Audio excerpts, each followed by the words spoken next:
ఓ ఈఎంఐనా? అయినా ఈ మధ్య డైవర్స్ చాలా ఫ్యాషన్ అయిపోయిందండి. అమ్మయ్య, చందుగాడు వికెట్ పడిపోయిందిరా. ఇంక నీ సంగతి ఏంట్రా సాకేత్? మీకు తెలుసు కదరా నా అంబిషన్ ఏంటో. ఏంట్రా నీ అంబిషను? అనుని పెళ్లి చేసుకోవడమా? అరే ఏం మాట్లాడుతున్నావురా? అను ఏంటి పెళ్ళేంట్రా? నువ్వు ఉండి శివ, నేను మాట్లాడతాను. అసలు ఈ ప్రాబ్లం ఏంట్రా? నీకేం తక్కువ? పోయి దాన్ని పెళ్లి చేసుకుంటానంటేంటి? దాని మొగుడు దాన్ని ఎందుకు వదిలేస్తాడు నీకు తెలుసా? రేపొద్దున నేను వదిలేదని గ్యారంటీ ఏంటి? స్టాప్ ఇట్ రాజేష్, వదిలే. ఏదో నా ఫ్రెండో కదా అని చెప్పాను. పోయి దాన్ని పెళ్లి చేసుకుని జీవితం నాశనం చేసుకుంటానంటే అలాగే చేసుకో. అను అది విన్నాను, అంతా విన్నాను సాకేత్. అను వాడేదో తాగినా వాడు చెప్పింది కూడా నిజమే కదా. రేపు ఇలాంటి ప్రశ్నలే మీ పేరెంట్స్ అడగొచ్చు, సొసైటీ అడగొచ్చు. ఈరోజు నీ ఫ్రెండ్కే సమాధానం చెప్పలేని వాడివి వాళ్ళకేం చెప్తావు? ఈరోజు నన్ను ఎందుకు పెళ్లి చేసుకుంటావు అన్నదానికి నీ దగ్గర సమాధానం లేదు. సమాధానం లేని ప్రశ్నలు నిలబడతాయేమో కానీ సమాధానం చెప్పుకోలేని జీవితాలు నిలబడవు. అయినా నన్ను పెళ్లి చేసుకుంటాను అన్న నీ మాటల్లో ఆశయమే కానీ ప్రేమ కనిపించట్లేదు. ఇది ఇక్కడితో వదిలే.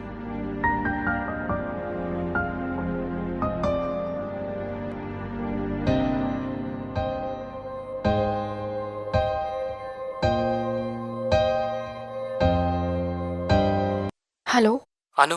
హలో, ఎవరు? నేను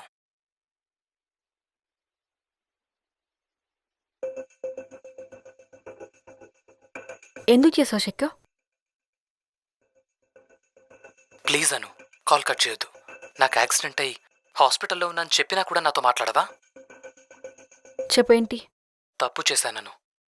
డివోర్స్ తీసుకుంటే నిన్ను వదిలించుకోవచ్చు అనుకున్నాను కానీ నన్ను నేనే కోల్పోతాను అనుకోలేదు.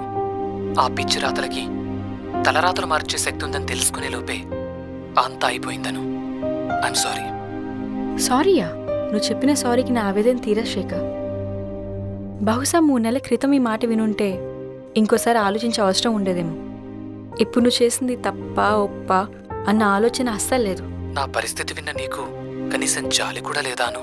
నీ మీద చాలా ఉంది, కానీ విడాకులు తీసుకున్న భర్తగా కాదు, బెడ్ మీద ఉన్న పేషెంట్గా. పేషెంట్స్ ని చూసుకోవడానికి హాస్పిటల్లో డాక్టర్స్ చాలా మంది ఉన్నారను, కానీ భర్తను చూసుకోవడానికి భార్య కన్నా మంచి డాక్టర్ ఇంకెవరుంటారు చెప్పు? ఓ, అదిప్పుడు తెలిసొచ్చిందా? ఒక ఆడదాని సహనం హద్దులు దాటితే ఎంత నష్టం జరుగుతుందో బహుశా నీకు ఇప్పుడు అర్థమై ఉంటుంది. అయినా విడిపోవాలని ఎవరూ పెళ్లి చేసుకోరు. మన జీవితంలో జరిగే ప్రతి సంఘటన వెనుక ఒక బలమైన కారణం ఉంటుంది. ఆ కారణం తెలిసినప్పుడు కాలమే మన భవిష్యత్తు నిర్ణయిస్తుంది. ఏం పర్వాలేదు శేఖర్, ఇప్పుడిప్పుడే ఒంటరిగా బ్రతకడానికి అలవాటు పడుతున్నాను. అవమానాలు దాటుకుంటూ, అవకాశాలు చేరుకుంటూ ఒక కొత్త గమ్యమే పడుగులు వేస్తున్నాను. I'm living my life independently. Please let me live like this.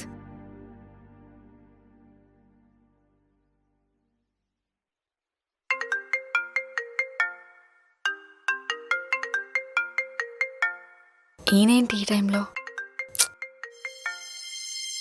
Hey Anu, congrats, మన ప్రాజెక్ట్ ఓకే అయింది. నువ్వు చేసిన రిపోర్ట్ చాలా హెల్ప్ అయింది. You have done a fantastic job. Thank you sir. Sorry Anu, ఆ రోజు ఏదో ఫ్రస్ట్రేషన్లో అలా. పర్వాలేదు సార్, మీరు ఆ రోజు అలా అనబట్టే కదా నేను ఇంత ఎఫెక్టివ్గా వర్క్ చేసి రిపోర్ట్ సబ్మిట్ చేయగలిగాను. Well done, you are promoted.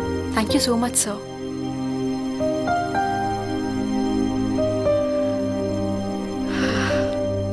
నేను 12 నెలలు కష్టపడితే 12 లక్షలు సంపాదిస్తున్నా.